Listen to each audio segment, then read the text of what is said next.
Alright, this is my 12,000 mile review of the PRL motor mount, but before we get started, just to show you guys what the original Honda motor mount that came with the SI looks like.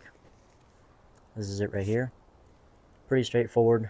As you can tell right here, there's two slits for I guess maximum flexibility for the daily consumer, because they want to reduce the amount of vibrations that you feel throughout the whole vehicle. The only downside to that is the car drives like shit.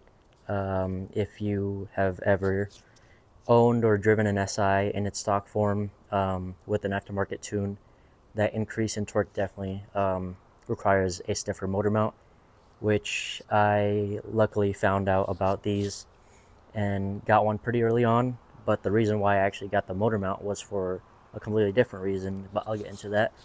First off, you can see just me pushing on it with my thumb, you can physically see it flex, which is honestly really bad considering this is not even in a vehicle right now. Like, I'm probably putting maybe 10 to 15 pounds of force on this thing, and you can see it visibly flexing. And you're talking about a motor that weighs a couple 100 pounds, along with the transmission and then the weight of the vehicle. Like, this thing isn't able to support the motor even in stock form, especially with the car having a factory LSD, and then with it being sporty and turbocharged and whatnot. But yeah, this right here is the main problem that makes the car feel and drive like shit. And a lot of people probably don't even know that this is the main cause between traction issues, wheel hop, and your first to second gear shifts. But yeah, let's get into the car, and then I'll go over the rest of the review and how my experience is with the PRL rear motor mount. Alright, so first off, starting the car, for the first 1,000 miles, I did notice a very slight bit of extra vibration in the cabin, and usually a little bit extra noise when you turn on the AC or turn it off. But after breaking it in, 1,500 miles or so, all the vibrations pretty much, I think the actual bushing itself inside the motor mount finally wore down a little and stretched a little, and it felt a lot more OEM, like as if I didn't even have an aftermarket motor mount in it. But just daily driving in general, just from rolling through gears, going from a stop, turning off traction control, and just like really stepping on it, you can really feel the car is more connected, and it's just overall a way better driving experience. I don't know if my mic will be able to pick up the noise or the sound, especially because I don't have the original stock motor mount installed to really compare it. But let's start it up and see if the mic or my phone will pick it up. So just like any other SI, that's usually what startup sounds like. I do have an aftermarket 271 single exit exhaust, which I will obviously make another video for that. But I mean, other than that, it sounds pretty normal. I'm going to turn on my defroster, which will kick on the AC, and see if that makes any changes. Like I said, it's very OEM plus. Like, you don't notice a significant amount of change in vibration and harshness just from changing out the motor mount, especially because I went with the PRL. And what's nice between PRL's motor mount versus all the other brands is the fact that they actually maintained the rubber elasticity like material, and pretty much filled up those holes that I showed you earlier on the original motor mount, and just made it a more solid pretty much motor mount, versus other brands like Wonderlad and 271, Hasport, and then they went with polyurethane, which is typically the go-to for aftermarket motor mounts anyway. But the downside with those is the actual like increase in harshness and vibration. So let's go for a drive, and I'll show you what it's like just everyday driving, shifting through gears and whatnot.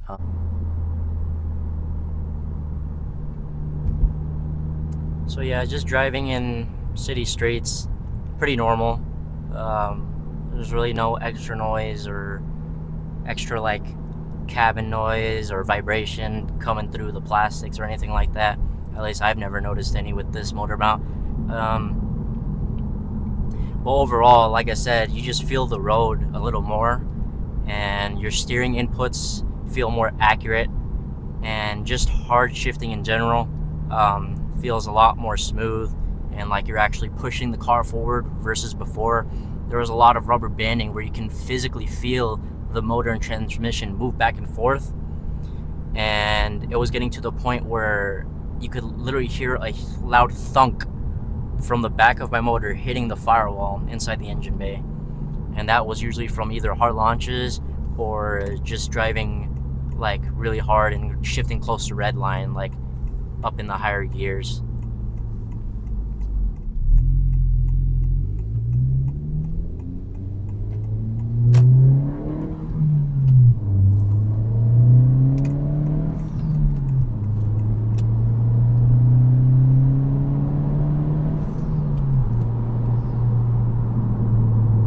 I was pretty moderate, like flooring. I wasn't really actually flooring. It was probably like 50% throttle. But even simple shifts like that, where you're just trying to get up to speed and catch up to traffic, having that stiffer motor mount helps a lot. Like it's so hard to explain because, like I said, I don't have the original motor mount to compare it with. For like, I didn't record any driving videos when I still had that, and even then. I think I changed out my motor mount at around 8,000 miles, so I technically have more miles on the aftermarket motor mount than the original motor mount. And yeah, just getting off the line, rolling through gears, just overall the drivability of the car is just insane. How much it changes. And people who own I think even the 10th Gen SI as well, but pretty much just 10th, 11th Gen SI with the 1.5T motor, and what's it called, the latest Gen Integra A-Spec, which has like the same motor and transmission. You will definitely benefit a lot from an upgraded motor mount. Doesn't matter what brand you go with. I originally actually put an order for the Wonderladen when I was looking into motor mounts, but their lead time took so long that PRL's motor mount came in stock like weeks before the Wonderladen came back in stock. And I think I even gave the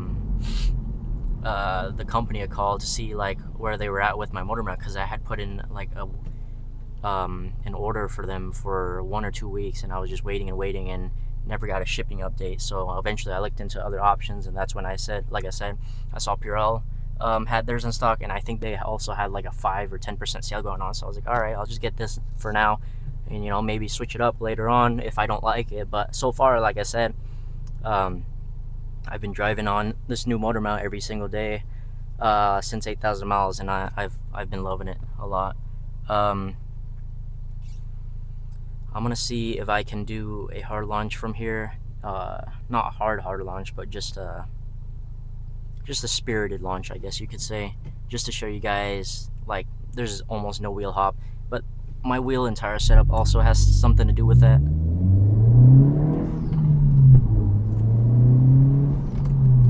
But like, see, even stuff like that, just that first to second is the most like hardest on this car for some reason. But or before I got that motor mount, now that I have that motor mount, it's like super easy. I think it's actually I really have to try to get that wheel hop to come back. And like I said, I do have aftermarket wheel and tire setup. I'm running on Continentals, like DS W6 Extremes, which are like one of the best like all-season tires next to Michelin Pilot Sport. So yeah, especially because if you have a tune, I have the Phearable Stage 1.5 tune. that increases my torque by like nearly 100. I think it goes from like 190 all the way up to 170 or 270, and then my horsepower goes from 200 to 230 based on the 91 octane rating, but I pumped 92. I just tuned on 91 to play it safe. The actual main reason why I bought this motor mount wasn't even because, well, yes, it was the shifting issues that I was running into, but the actual issue before that I ran into the actual issue I ran into that made me think I needed a motor mount was because of my 271 exhaust, and I'll go more in depth in that on its own video when I do the review for that. But pretty much I was getting a bunch of chirping noises every time I shifted, like no matter what gear. Like as soon as the car warmed up, I was like, it was the exhaust was like moving back and forth along with the engine, and I think it was just literally scraping on my heat shield, and also, like I said, my engine would like make a really loud thunk noise and literally hit the back of the firewall in my engine bay. So that was one of the biggest reason where I had decided to just like go out and like order Wonderland's motor mount, in which I ended up canceling that and getting PRLs instead. And now that I've tried this, I've been reading a bunch of reviews online, and I kind of want to try Wonderland's motor mount as well. But the thing about theirs is they actually do use polyurethane, so it's going to be slightly different characteristics. Maybe stiffer, maybe not. I noticed their bushings that they use do look a little bigger than PRL's or the stock mount, so that'll be an interesting compare. But that's probably like another 180 out of my own pocket if I ever decide to do that. But maybe, I don't know, I'll find some extra cash in the future. I definitely would like to compare some parts though. But the second biggest reason why I chose to get a motor mount, every day on my commute to work, there was always this one uphill that I would always floor on 4th and then shift up to 5th. But literally back to back, I think 3 days in a row, as I was stepping on 4th, in 4th gear, I was probably around like 445 to 5,000 RPMs, and I would shift to 5th. It would always miss it, like, not because I suck at shifting. Like, I've been driving manual since I was 16 when I got my first driver's license, but I'm just saying, like, it would literally hit in between the gears between 4th and 5th, so it felt like I was getting locked out. And that was specifically because my motor was moving, had so much play in it from the weak stock motor mount that it was literally moving my transmission cable and everything else out of position so that I could not hit 5th. And so at one point I think I accidentally money shifted and it went into 3rd, and luckily I wasn't redlining, so my auto rev match kicked in and it jumped up in RPMs. I think it hit like 6,000 and it went right back down because I put it straight back in neutral. I was like, what the heck just happened? But yeah, that was a scary moment. But then, yeah, the next 2 times I was driving to work, did the same thing up that same hill where I could not hit 5th. I was like, no matter what. So I had to wait for a little bit and then try it again, go all the way right and force it up to 5th, and which is something you really do not want to do on the regular, because that you could potentially like mess up your synchros.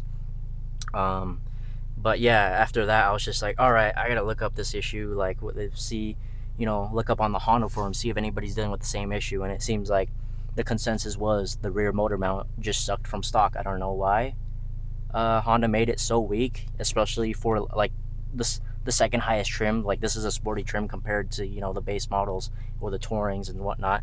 So yeah, it was just interesting to see that motor mount be so elastic and rubber banded compared to the aftermarket mounts. And even like PRLs, like that one is still rubber material anyway. All they did was just mix in a little I think a little more harder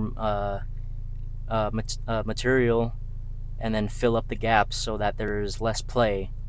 And that honestly made a world of a difference. Like, realistically, if anything were to change with this car coming like in stock, they should have came stock with that PRL motor mount.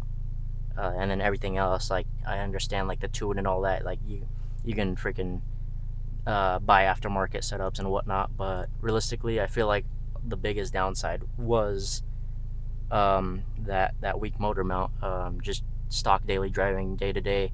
And I feel like a lot of people are gonna downplay this car because they don't know or realize or understand that that motor mount is holding this car back by a lot. And I guess one more thing I really wanted to mention was the ease of installation. I don't know if you saw when I was holding that original motor mount up, there's literally only 2 bolt holes, and it's right there next to the oil pan, um, under the front pipe. So literally, if you just order it and then wait till the next oil change, take out those 2 bolts, throw in the new one, and torque it down to spec, and then just drive it, like it's one of the most simplest but yet most effective mod you can buy for this car to date, for sure. But yeah, just one last thing I wanted to add. But anyway, um, that's pretty much it for this video. Just wanted to do a quick review for that PRL motor mount. Like I said, I would like to compare like all the other brands. I know 271's got one as well, and theirs is interesting because they only have a bushing on one end of the mount, and then the other one is just solid aluminum. So, or I think cast, depending which hardness you go with. So that would be an interesting one to compare as well. But I don't know. We'll see later in the future. Like I said, I'm still trying to pay this car off, so it's hard to find that extra money to play around with and just buy extra mods, especially when I've already bought one that I seem to really like. So yeah. Anyways, I'll see y'all in the next one. Take it easy. Peace.